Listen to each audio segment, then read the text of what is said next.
अब हम कुछ और सम करेंगे इस यूनिट के, और उसको एक्सरसाइज है वो 5.4। फर्स्ट क्वेश्चन है फाइंड dy अपॉन dx। इसमें भी आपको dy अपॉन dx ही फाइंड आउट करना है। If x and y are connected by the relation, मतलब कि x और y की टर्म्स क्या है। यहाँ देखेंगे आप, x है आपके पास cos theta minus cos two theta, y है sine theta minus sine two theta. अब यहाँ अगर आप ध्यान से देखें क्वेश्चन में, तो x और y के अलावा यहाँ आपके पास थीटा भी नज़र आ रहा है। तो ऐसी इक्वेशंस को कहा जाता है पैरामीट्रिक इक्वेशंस। और जब इस तरह से आपके पास थर्ड वेरिएबल दिया गया होगा तो आपने डिफ्रेंशिएट करना है with the help of third variable. यहाँ थीटा दिया है, कई जगह टी दिया गया, कई जगह एस दिया गया होगा, मतलब डिफरेंट वाई और एक्स के अलावा कोई और वेरिएबल आपके पास होगा, तो आपने उस इक्वेशंस को, उन इक्वेशंस को उससे डिफ्रेंशिएट करना है। जैसे अब यहाँ एक्स है cos theta minus cos two theta, यहाँ लिखा मैंने differentiate with respect to theta. Clear.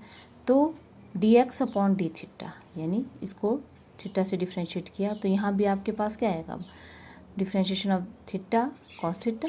आपने डिफ्रेंशिएट किया with the help of theta cos theta को, माइनस कॉस टू थीटा को भी डिफ्रेंशिएट करना है थीटा से।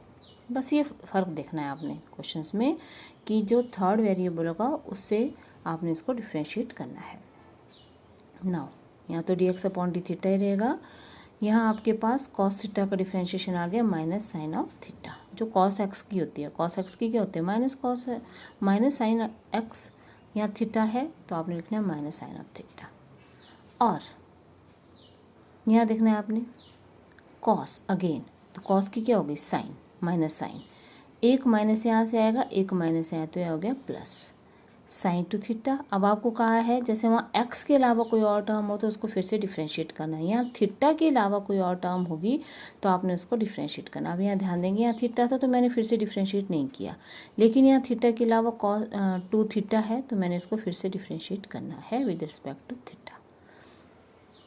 माइनस साइन थीटा प्लस यहाँ से थीटा डिफ्रेंशिएट होके आ गया 1 और 2 है कांस्टेंट, तो यहाँ 2 मैंने आगे ले लिया 2 साइन ऑफ थीटा, तो ये आ गया D x upon D theta की वैल्यू। इस तरह से आपने y लेना है। y है sine theta minus sine two theta, differentiate with respect to theta, D Y upon D theta, और इसको भी साइन थीटा को कर लिया डिफरेंस, साइन टू थीटा को कर लिया।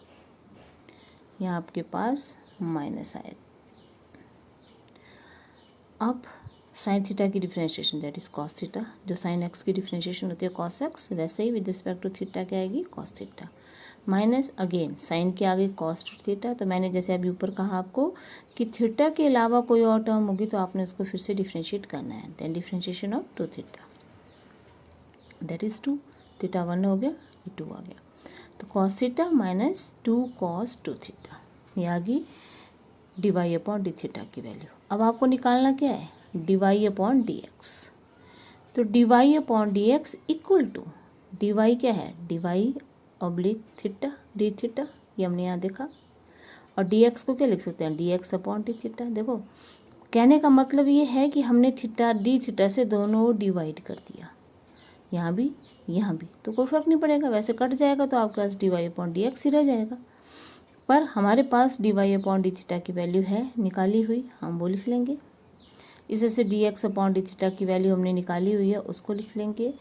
Therefore D Y upon D X cos theta minus 2 cos two theta upon, मैंने पॉजिटिव आगे ले आई हूँ, बाकी मैंने थोड़ा सा रीअरेंज किया और कुछ नहीं, 2 sign two theta minus sine theta, and that is our first question of 5.4।